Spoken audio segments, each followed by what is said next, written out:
ओडिशारे 1.5 मास पूर्व role of law थिला कि नहीं। नवीन बाबू सरकार समय रे जे रोल निजे तैयारी करिथिबा आईन को कहीं से भांगुतले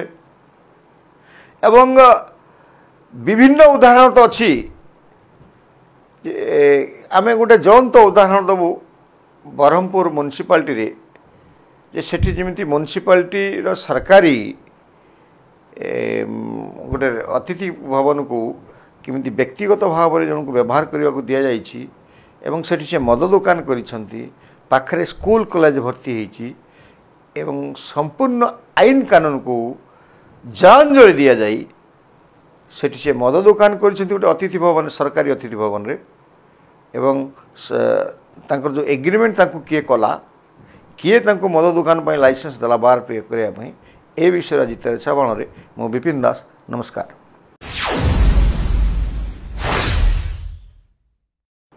प्रिय दर्शक बंधु अतिथि भवन ब्रह्मपुर कॉर्पोरेशन रो अधीन थिबा सरकारी अतिथि भवन ये अतिथि भवन क्या प्राइवेट लोक को लीज दिया जीव नहीं एवं सरकारी जगार जोटा अच्छी जो पौरपालिका कि वर्तमान जोटा अच्छी कॉर्पोरेशन महानगर निगम ए महानगर निगम निजस्व जगार मद दुकान खोलने को दिया जीव नहीं बोली गोटे रिजोल्यूशन होता। तो परवर्ती अवस्था जितेबाला किछि समय 20 मसीह जिलापाल दायित्व रही सेतेबेले जिलापाल काहारी प्ररोचन हो किंबा कहा निर्देश रे हो किंबा निजे निजे हो कारण सेतेबेले तो जो 20 मसीहा बेलू तो प्रचंड भाव में आईएएस ओएस मानकर बेसी प्रभाव थिला प्रशासन रे क्या से मानु नथिले कारण पांड्यान तांकर गुरुदेव थिले पांड्यान को जी आपणे पारिबो से सेते पावरफुल होउथिले एवं आईन कानून जलांजलि दे जहाँ भी हो जाऊना कहीं बदली होता गोटे जड़े जड़े कलेक्टर 5 वर्ष 7 वर्ष हो गोटे गोटे स्थान रोते एवं ओडिशा को खोल करुले पांड्यान बाबू को दौले एवं किछि नौले एटा थिला ओडिशार शासन। आमे आपण को कहूँ 2020 मसीह 20 मसीहार कथा जे सेतेबेले गंजाम रे जिलापाल थिले से जिलापाल मध्य पांड्यान चलती प्रतिमा थिले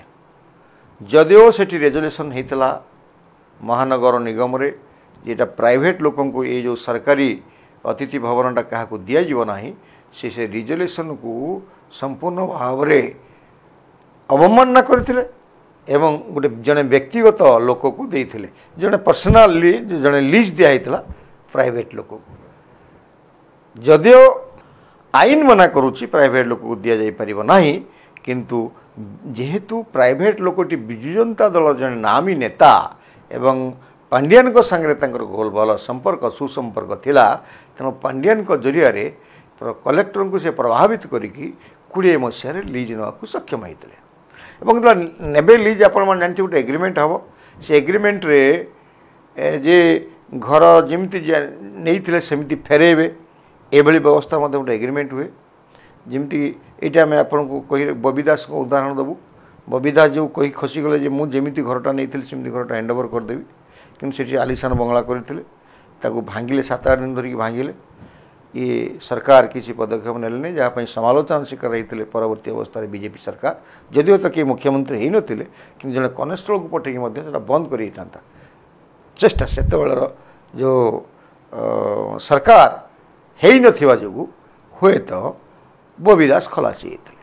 किंतु एठी जेतेबेले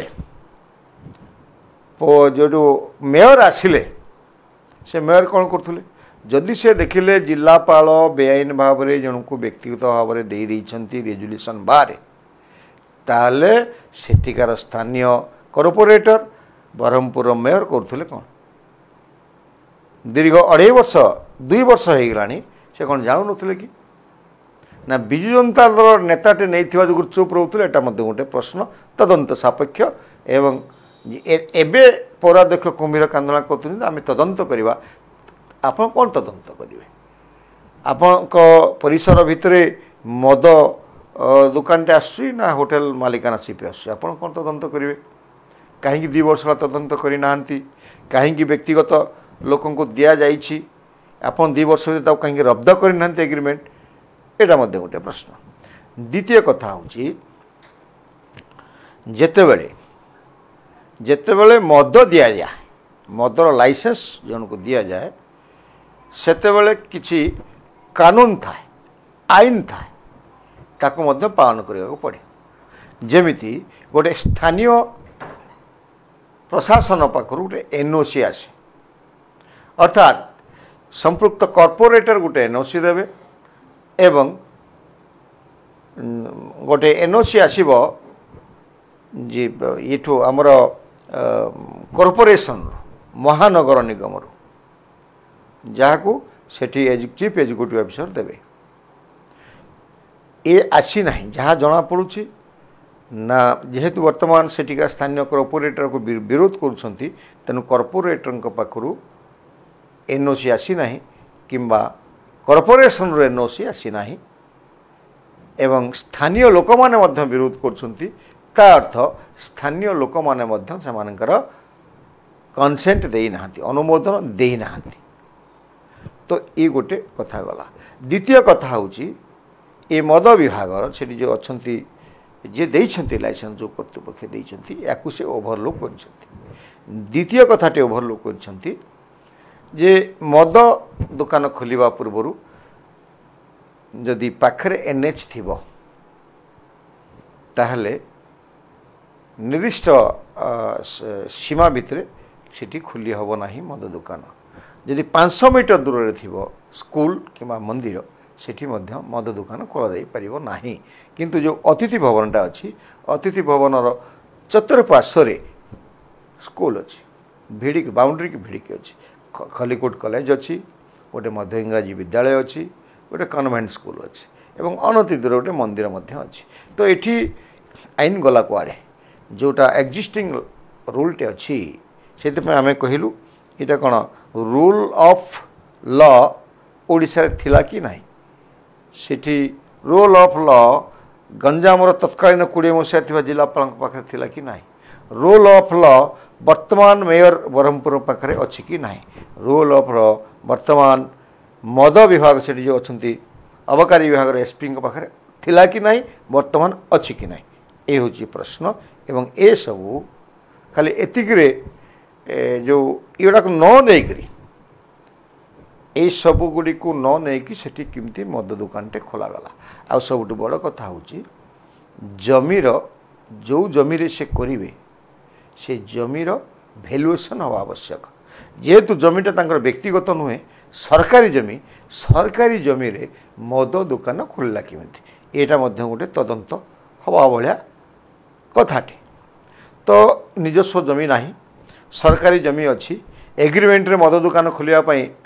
ବ୍ୟବସ୍ଥା ନାହିଁ, ସ୍ଥାନୀୟ ଲୋକମାନଙ୍କ ପାଖରୁ ମତାମତ ନିଆଯାଇ ନାହିଁ, କର୍ପୋରେଟର NOC ଦେଇନାହାନ୍ତି, ସ୍ଥାନୀୟ ମହାନଗର ନିଗମ NOC ଦେଇନାହିଁ, ପାଖରେ ସ୍କୁଲ 3-3ଟା ସ୍କୁଲ ଅଛି, ପାଖରେ ମନ୍ଦିର ଅଛି।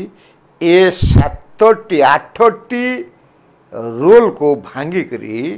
ମଦ ଦୋକାନ ସେଠି କେମିତି ଖୋଲିଲେ, ଏହା ତଦନ୍ତ ସାପେକ୍ଷ। ଏବଂ ସେ ଜିଲ୍ଲାପାଳ କିଏ ଥିଲେ ଯେ ଦେଇଥିଲେ, ସେ ମଧ୍ୟ ଦଣ୍ଡିତ ହେବା ଆବଶ୍ୟକ। ଏବଂ ଯିଏ SP ଥିଲେ ସେତେବେଳେ, ଏଇ ଯେଉଁ ଆମର ଅବକାରୀ ବିଭାଗର ଯେଉଁ SP ଥିଲେ ଏବଂ ଯେଉଁ ଇନ୍ସପେକ୍ଟର ତାଙ୍କୁ ଇନକ୍ୱାରି କରିକି ରିପୋର୍ଟ ଦେଇଥିଲେ, ସେ ମଧ୍ୟ ଆ ଭିତରେ ତଦନ୍ତ ଭିତରେ ଆସିବା ଆବଶ୍ୟକ। ଯେଉଁ ଅଫିସର ୟାକୁ ଅନୁମୋଦନ କରିଛନ୍ତି ସେ ମଧ୍ୟ ଆସିବା ଦରକାର। ସବୁଠୁ ବଡ଼ କଥା ହେଉଛି ମଦ ପରେ ଯେଉଁ ଏଗ୍ରିମେଣ୍ଟ ହେଇଥିଲା, ସେ ଏଗ୍ରିମେଣ୍ଟରେ ମଦ ଦୋକାନ ଖୋଲିବ ବୋଲି ନଥିଲା, ବାର୍ ଖୋଲିବ ବୋଲି ନିଶ୍ଚିତ ନଥିଲା। ତ ସେମିତି ବାର୍ ଖୋଲିଲା, ୟାକୁ କେମିତି ଅବକାରୀ ବିଭାଗ ଅନୁମୋଦନ କଲା ଏବଂ ବାର୍ ଲାଇସେନ୍ସ ଦେଲା। ତ ଲାଇସେନ୍ସ କାହିଁକି ଆଜି ପର୍ଯ୍ୟନ୍ତ କ୍ୟାନସଲ୍ ହେଇନାହିଁ? ଦୀର୍ଘ 6 ମାସ ଧରିକିରି କୁନି କୁନି ପିଲାମାନଙ୍କ ଉପରେ ଯେଉଁ ପ୍ରଭାବ ପଡ଼ୁଛି, ଯେଉଁ ଛାତ୍ରଛାତ୍ରୀମାନେ ଯାଉଛନ୍ତି, ମାତାଲିମାନେ ମଦୁଆମାନେ ଯେମିତି ତାଙ୍କୁ କମେଣ୍ଟ ମାରୁଛନ୍ତି, ଏଠି ଯେତେବେଳେ ଗୋଟେ ସାଇଡ଼୍ରେ ମନ୍ଦିରର ଘଣ୍ଟା ବାଜୁଛି ଏଠି ମଦର ବାସନା ତାଙ୍କୁ ଯାଉଛି ଏସବୁ କଥା ସ୍ଥାନୀୟ ପ୍ରଶାସନ ସ୍ଥାନୀୟ ଶାସନ କେମିତି ଦେଖୁନାହାନ୍ତି ୟାକୁ ବର୍ତ୍ତମାନ ସରକାର ତଦନ୍ତ କରିବେ କି ଆହୁରି ଗୋଟେ ବଡ଼ ଅଭିଯୋଗ ଆସିଛି ସେ ଯେଉଁ ଲିଜ୍ ନେଇଛନ୍ତି ତାଙ୍କ ବିରୁଦ୍ଧରେ ଯେତେବେଳେ ଲିଜ୍ ହୁଏ ସେତେବେଳେ ଆମେ ଏଇଥିପାଇଁ ବବି ଦାସ କଥାଟା ଆଣିଥିଲୁ ବବି ଦାସ କହିଥିଲେ ଯେ ମୁଁ ଯେମିତି ନେଇ ସେମିତି ଦେଇଦେବି ତା ଅର୍ଥ ଏଗ୍ରିମେଣ୍ଟରେ ହେଇଥାଏ ଯେ ସ୍ଥିତାବସ୍ଥା ଘରର ସ୍ଥିତାବସ୍ଥାକୁ ଅପରିବର୍ତ୍ତିତ ଭାବରେ ହସ୍ତାନ୍ତର କରିବେ କିନ୍ତୁ ଯଦି ଆପଣ ବ୍ରହ୍ମପୁର ଯିବେ ଆପଣ ଦେଖିବେ ଯେ ନେଇଛନ୍ତି ଲିଜ୍ ନେଇଛନ୍ତି ତାଙ୍କର ବ୍ୟକ୍ତିଗତ ସମ୍ପତ୍ତି ଭାବରେ ତାକୁ ଭାବିକରି ତାର ଆମୂଳଚୂଳ ପରିବର୍ତ୍ତନ କରିଛନ୍ତି ଅର୍ଥାତ୍ ମୂଳ କନଷ୍ଟ୍ରକ୍ସନଟାକୁ ସମ୍ପୂର୍ଣ୍ଣ ଭାବରେ ପରିବର୍ତ୍ତନ କରିଛନ୍ତି ଏବଂ ତା ଭିତରେ ଏଗ୍ରିମେଣ୍ଟରେ ନଥିଲେ ମଧ୍ୟ ଗୋଟେ ରେଷ୍ଟୁରାଣ୍ଟ ଖୋଲିଛନ୍ତି ଏବଂ ଗୋଟେ ହୋଟେଲ ମଧ୍ୟ କରିଛନ୍ତି ଯେଉଁଟା ରାତ୍ରିକାଳୀନ ରାତିରେ ରହି ହେବ ଏଭଳିଆ ପରମିଶନ ମଧ୍ୟ ତାକୁ ଦିଆଯାଇ ନାହିଁ ଏଇଟା 20 ମସିହାରୁ କରିକି ଆସୁଛନ୍ତି 6 ମାସ ହେଲା ମଦ ଦୋକାନ କରିଛନ୍ତି ବାର୍ ଖୋଲିଛନ୍ତି 20 ମସିହାରୁ ଏଭଳି ତାର ଚରିତ୍ର ପରିବର୍ତ୍ତନ କରି କ୍ୟାରେକ୍ଟର ପରିବର୍ତ୍ତନ କରି ସେ ଘରର ଅତିଥି ଭବନର ସେଠି ହୋଟେଲ ବ୍ୟବସାୟ ଆରମ୍ଭ କରିଛନ୍ତି ତ ୟାକୁ ଆଜି ପର୍ଯ୍ୟନ୍ତ ଯେଉଁ ପୌର ନିଗମ ଚୁପ୍ କାହିଁକି ରହିଛି ସେଇଟା କର୍ପୋରେଟର କାହିଁକି ଚୁପ୍ ରହିଛନ୍ତି କଲେକ୍ଟର କାହିଁକି ଚୁପ୍ ରହିଛନ୍ତି ସବ୍ କଲେକ୍ଟର କାହିଁକି ଚୁପ୍ ରହିଛନ୍ତି ଅବକାରୀ ବିଭାଗ କାହିଁକି ଚୁପ୍ ରହିଛି ଏବଂ ଏ ବିଷୟରେ ବର୍ତ୍ତମାନର ଯେଉଁ ସରକାର ଅଛନ୍ତି ଯେ କହୁଛନ୍ତି ଜିରୋ ଟଲରେନ୍ସ ଦୁର୍ନୀତିକୁ ଆମେ ସହିପାରିବୁନି ସେ କିଛି ପଦକ୍ଷେପ ନେବେ କି ନାହିଁ ସର୍ବପ୍ରଥମେ ତାଙ୍କର ମଦ ଲାଇସେନ୍ସଟା କ୍ୟାନସେଲ୍ ହେବା କି ହେବା ରବ୍ଦ ହେବା କି ଆବଶ୍ୟକ କି ନାହିଁ ଯେଉଁ ଅଫିସରମାନେ ତାଙ୍କୁ ଏଭଳିଆ ଅହେତୁକ ଅନୁକମ୍ପା ଦେଖାଇଛନ୍ତି ସେମାନଙ୍କ ବିରୁଦ୍ଧରେ ଦଣ୍ଡବିଧାନ ହେବା ଆବଶ୍ୟକ କି ନାହିଁ ସର୍ବୋପରି ଓଡ଼ିଶାରେ ଏବଂ ରୁଲ୍ ଅଫ୍ ଲ ଯେଉଁଟା ନଥିଲା ସେଇଟା ଫେରିବ କି ନାହିଁ ଏଇଟା ହେଉଛି ପ୍ରଶ୍ନ ଆମେ ଆପଣଙ୍କୁ କହି ରଖୁ ଯେତେବେଳେ ଦୀର୍ଘକାଳ ଧରିକରି ଜଣେ ଶାସନ କରେ ସେ ଆଇନକୁ ନିଜ ହାତ ମୁଠାକୁ ନେଇଯାଏ ଯେଉଁଟା ଓଡ଼ିଶାରେ ହେଇଛି ପଶ୍ଚିମ ଏ ଯେଉଁ ବାଂଲାଦେଶରେ ମଧ୍ୟ ହେଇଥିଲା ଅବସ୍ଥା କ'ଣ ଦେଖିଲେ ଏଠି ମଧ୍ୟ ଓଡ଼ିଶାରେ କ'ଣ ହେଇଛି ଆପଣ ମଧ୍ୟ ଦେଖିଲେ ସେଠି ଗଣତନ୍ତ୍ର ନଥିଲା ଦେଶାନ୍ତର ହେଲେ ଶେଖ୍ ହାସିନା ଏଠି ଗଣତନ୍ତ୍ର ଥିଲେ ଏଠି ମଧ୍ୟ ଦେଶାନ୍ତର ହେଲେ ନବୀନ ପଟ୍ଟନାୟକ ତ ଏଇ ଯେଉଁ ଭୁଲ ହେଇଛି ମାରାତ୍ମକ ଭୁଲ ହେଇଛି ସ୍କୁଲ ହତା ଚାରିପଟରେ ଥିବାବେଳେ ମଝିରେ ମଦ ଦୋକାନ ଖୋଲାଯାଇଛି ୟାକୁ ମୋହନ ସରକାର ଶୀଘ୍ର ତଦନ୍ତ କରି ପଦକ୍ଷେପ ନେବେ କି ନାହିଁ ଏବଂ ଅବକାରୀ ମନ୍ତ୍ରୀ ପ୍ରସାଦ ହରିଚନ୍ଦନ ୟାକୁ ସ୍ୱତନ୍ତ୍ର ଭାବେ ଧ୍ୟାନ ଦେବେ କି ନାହିଁ ଖାଲି ଏତିକି ଧ୍ୟାନ ଦେଲେ ହେବ ନାହିଁ ଅବକାରୀ ବିଭାଗର ମନ୍ତ୍ରୀଙ୍କୁ ଆମେ ଦୃଷ୍ଟି ଆକର୍ଷଣ କରିବା ଏପିସୋଡ଼ ମାଧ୍ୟମରେ ଯେ ଆପଣ ଯଦି ଯାଇକି ଦେଖିବେ ବହୁତ ଜାଗାରେ NH କଡ଼ରେ NHକୁ ଲାଗିକି ମଦ ଦୋକାନ ଖୋଲା ହେଇଛି ବହୁତ ସ୍ଥାନରେ ସ୍କୁଲ ଭିତରେ ହତାକୁ ଲାଗିକରି 500 ମିଟର ଭିତରେ ହିଁ ମଦ ଦୋକାନ ଅଛି ମନ୍ଦିର ପାଖରେ ମଦ ଦୋକାନ ଅଛି ଏଗୁଡ଼ିକୁ ରିପୋର୍ଟ ନେଇକରି ସେଗୁଡ଼ିକୁ ବନ୍ଦ କରିବା ପାଇଁ ସରକାର ଦୃଷ୍ଟି ଦେବେ କି ଏବଂ ଯେଉଁଭଳି ଭାବରେ କହିଥିଲେ ଆମେ ମଦ ଦୋକାନ ବନ୍ଦ କରିଦେବୁ ପରବର୍ତ୍ତୀ ଅବସ୍ଥାରେ କହିଲେ ଆଉ ବୃଦ୍ଧି କରିବୁ ନାହିଁ ୟାକୁ ସ୍କୁଇଜ୍ କରିବୁ ଆପଣ ଯଦି ଏହା କରିବେ ତାହେଲେ 700ରୁ 800 ମଦ ଦୋକାନ ସୋମଠୁ ବନ୍ଦ ହେଇଯିବ କାରଣ ଏଗୁଡ଼ାକ ଆଇନ ପରିସର ବାହାରେ ହେଇଛି ତ ଆମେ ଆଶା କରିବୁ ଅବକାରୀ ମନ୍ତ୍ରୀ ପ୍ରସାଦ ହରିଚନ୍ଦନ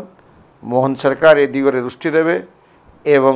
ଯେଉଁ ଆଇନକୁ ଭାଙ୍ଗିକରି ଯେଉଁମାନେ ମଦ ଦୋକାନ କରିଛନ୍ତି ତାଙ୍କ ମଦ ଦୋକାନ ରବ୍ଦ ହେବା ଦରକାର ଏବଂ ସେମାନଙ୍କୁ ଯେଉଁମାନେ ଯେଉଁ ଅଫିସରମାନେ ସେମାନଙ୍କୁ ସହାୟତା କରିଛନ୍ତି ସେମାନେ ମଧ୍ୟ ଦଣ୍ଡିତ ହେବା ଦରକାର ନମସ୍କାର।